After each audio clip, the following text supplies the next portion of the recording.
بسم اللہ الرحمن الرحیم۔ السلام علیکم ورحمۃ اللہ وبرکاتہ۔ ناظرین، واجد بابا اپنے یوٹیوب چینل واجد بابا کے ساتھ آپ کی خدمت میں ایک دفعہ پھر حاضر ہے۔ ناظرین، آپ سے درخواست ہے کہ آپ میرے اس چینل کو سبسکرائب ضرور کریں، بیل بٹن کو آن کر دیں، اور کومنٹس جیسے آپ دے رہے ہیں میرے پچھلے ویلاگس پہ، تو برائے مہربانی آپ فیڈ بیک ضرور دیجیے گا۔ فیس بک پیج ہے، اسے بھی فالو کر دیں۔ ناظرین، آج میں پھر بات کرنا چاہوں گا کہ یہ جو ایمویبل پراپرٹی ایکٹ ہے اس کے حوالے سے، کہ اس پہ جو صورتحال بنی سوشل میڈیا پہ، کیونکہ حکومت پنجاب نے جب دیکھا کہ قابل احترام چیف جسٹس صاحبہ نے اس کو معطل کر دیا اور فل بینچ بنا دیا ہے، تو کوئی ایسا سوشل پلانٹ، ٹویٹر ہو، فیس بک ہو، لنکڈن ہو، انسٹاگرام ہو، ٹک ٹاک ہو، کیونکہ ہماری جو چیف منسٹر صاحبہ ہیں وہ بھی ٹک ٹاک پہ بڑی مشہور ہیں، اگر کہا جائے اس پہ بھی بات کروں گا، لیکن کوئی بھی ایسا social plant, social media platform نہیں تھا جس پہ کہ عدلیہ پہ ٹرولنگ کی گئی ہو، عدلیہ پہ حملہ کیا گیا ہو، عدلیہ پہ ڈیجیٹل حملہ کیا گیا ہو، کیونکہ ابھی ایک سزا بھی آئی ہے ڈیجیٹل گردی کے حوالے سے، کہ جیسے کئی صحافی باہر بیٹھے جو ہے ڈیجیٹل میڈیا پہ، سوشل میڈیا پہ جو وار کر رہے تھے حکومت پہ، تو اسی طرح اب اس دفعہ یہ ہے کہ نون لیگی ویلاگرز نے، نون لیگی لوگوں نے، ان کے اہلکاروں نے، ان کے ٹرولرز نے، ان کے کارندوں نے کوئی پلیٹ فارم ایسا نہیں چھوڑا جس پہ کہ انہوں نے عدلیہ پہ اور قابل احترام چیف جسٹس عالیہ نیلم صاحبہ پہ حملہ نہ کیا ہو۔ اور ایسا حملہ دیکھنے، میرا نہیں خیال کہ اراؤنڈ دی گلوب یا پوری دنیا میں اگر دیکھا جائے تو ایسا کوئی حملہ کسی ملک کی عدلیہ پہ کیا جاتا ہو۔ تو کیا یہاں پہ ایک سوال آتا ہے کہ ہم کہتے ہیں کہ ہمارا نمبر 130 سے بھی اوپر ہے اور آخری نمبروں میں ہماری عدلیہ آتی ہے، تو یہ عدلیہ کو ڈیمیج کرنے میں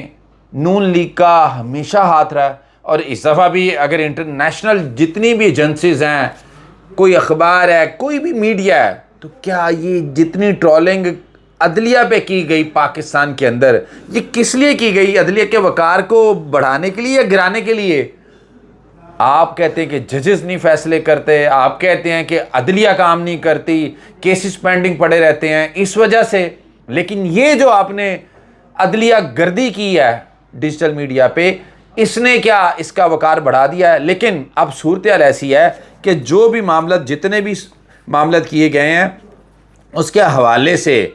لاہور ہائی کورٹ میں توہین عدالت کی جو درخواستیں ہیں وہ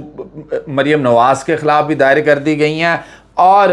عثمان بخاری کے خلاف بھی دائر کر دی گئی ہیں۔ اور اب اس وقت یہ جو ٹارگیٹڈ ٹرولنگ تھی، ٹارگیٹڈ حملہ تھا عدلیہ پہ اور قابل احترام چیف جسٹس عالیہ نیلم صاحبہ پہ، تو اس کے حوالے سے اب عدالت عالیہ میں 2 درخواستیں پینڈنگ ہیں۔ ایک تو فل بینچ میں چلی گئی، اور اس میں کچھ انڈیویجولز کی درخواستیں ہیں کہ جن کے پراپرٹیز پہ انہوں نے آرڈیننس بنا کے قبضہ کرنے کی ناجائز کوشش کی، اس کے حوالے سے، اور دوسری درخواستیں جو ہیں وہ توہین عدالت کی پینڈنگ ہے۔ اب نوٹسز تو لے لیے گئے ہیں، اب دیکھنا یہ ہے، کیونکہ اگر شواہد کی بات کریں، ایویڈنس کی بات کریں، تو ڈھیر سارے ایویڈنس موجود ہیں۔ سوشل میڈیا پہ چلے جائیں ٹرولنگ کے حوالے سے، اس کے علاوہ کیونکہ مریم نواز صاحبہ کا اپنا بیان تھا کہ یہ پشت پناہی ہے قبضہ مافیا کی، اور عثمان بخاری صاحب نے جیسے پارلیمنٹ کے اندر تو چلیں امیونٹی ہے، لیکن جو انہوں نے نیشنل پلیٹ فارمز پہ، نیشنل میڈیا پلیٹ فارمز پہ بیٹھ کے باتیں کی ہیں، وہ قابل قبول نہیں ہے عدلیہ کے حوالے سے۔ اور انہوں نے کہا کہ میں چھوٹی موٹی وکیل بھی ہوں۔ تو اب جو صورتحال قانونی طور پہ سامنے آئے گی، ایک تو یہ ڈیسائیڈ ہوگا کہ یہ آرڈیننس کیا قابل قبول ہے، کیا یہ چل سکتا ہے، اور اگر چل سکتا ہے تو کیسے چلے گا، کیونکہ جتنے بھی قبضے ہوئے ان کے حوالے سے ری سٹور کرنے کا بھی ایک آرڈر کیا گیا، کیونکہ قبضہ، میں یہاں پہ ایک پوائنٹ آپ کو بتا دوں کہ ڈی سیز نے اپنے اختیارات سے تجاوز کر کے یہ معاملہ سارا کیا، کیونکہ ان کے پاس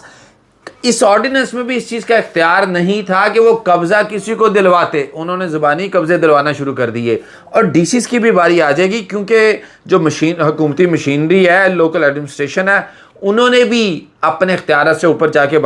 یہ کام کیا ہے. اور دوسرا، اب ایک تو آرڈیننس کی بات، اور دوسرا اب صورتحال ایسی لگ رہی ہے جو میں سمجھ رہا ہوں، اور جو حالات و واقعات ہیں، مختلف اوپینینز آ رہی ہیں مختلف حلقوں سے، کہ کیا یہ ایشو کہیں ایسا نہ ہو کہ یہ مریم نواز کی ڈسکوالیفیکیشن کی طرف لے کے چلا جائے، کیونکہ اس میں عدلیہ کے وقار کو اور عدلیہ کو نیچے لے کے جانے میں بہت بڑا ہاتھ ہے حکومت کا، چیف جسٹس کا بھی بہت بڑا ہاتھ ہے، معذرت چاہتا ہوں، چیف منسٹر کا، پنجاب کی چیف منسٹر کا بہت بڑا ہاتھ ہے، کیونکہ حکومت پہ بھی جو حکومت کام کری. اب اس میں ایک اہم بات میں یہ بتاتا جاؤں کہ پچھلے دنوں جو سہیل آفریدی صاحب پنجاب میں آئے ہیں، تو یہ بھی ایک بہت بڑا ایک کوسچن مارک ہے. جس طرح وہ آئے اور جس طرح یہاں سے وہ ایسے آئے اور ایسے کر کے نکل گئے، وہ سب کے سامنے ہے. تو یہاں بھی ایک کوسچن آ رہا ہے کہ یہ what is gonna to be happen next, کہ کیا ہونے جا رہا ہے، کس طرح ہونے جا رہا ہے. کیونکہ کہیں ایسا نہ ہو جس طرح مریم نواز صاحبہ کے والد صاحب نواز شریف کو بلا کے اسلام آباد میں ہی جو کلین چٹ دے دی گئی تھی، تمام کیسز ایئرپورٹ پہ ختم کر دیے گئے تھے، تمام قانونی معاملات ان کے بند کر دیے گئے تھے، اور پھر انہیں فارم 45 سے فارم 47 کا سفر جیسے طے کر کے ابھی الیکشن ٹریبیونل نے NA 130 میں جو صورتحال کی ہے کہ ان کو کلین چٹ دے دی ہے. تو کہیں یہ نہ ہو کہ یہ سفر ریورس شروع ہو جائے. لیکن اب عدلیہ کے حوالے سے، کیونکہ عدلیہ پہ تو کسی طرح کا آپ کمپرومائز نہیں کر سکتے کہ عدلیہ پہ آپ حملہ کریں یا عدلیہ پہ کوئی بات کریں. تو اب دیکھنے والی چیز یہ ہے کہ آنے والے وقت میں جو لاہور ہائی کورٹ سے یہ ان پٹیشنز پہ، ان ریٹس پہ جو فیصلے آئیں گے، وہ کس طرح جسٹیفائی کریں گے حکومت پنجاب آ کے یہاں پیش ہوگی، اور جو ایویڈنسز پڑے ہیں ان کو کیسے وہ کاؤنٹر کریں گے، کیونکہ یہ کاؤنٹر کرنے والے ایویڈنسز نہیں ہیں. اور ایک بھی کوئی ایسا مذمتی بیان حکومت کی طرف سے، حکومت پنجاب کی طرف سے اور چیف منسٹر صاحبہ کی طرف سے آیا ہو جس میں ہم کہہ سکیں کہ کوئی انہوں نے اس ہیٹ کو کم کیا ہو، یا انہیں اس چیز پہ کوئی ندامت ہو، شرمندگی ہو کہ عدلیہ پہ حملہ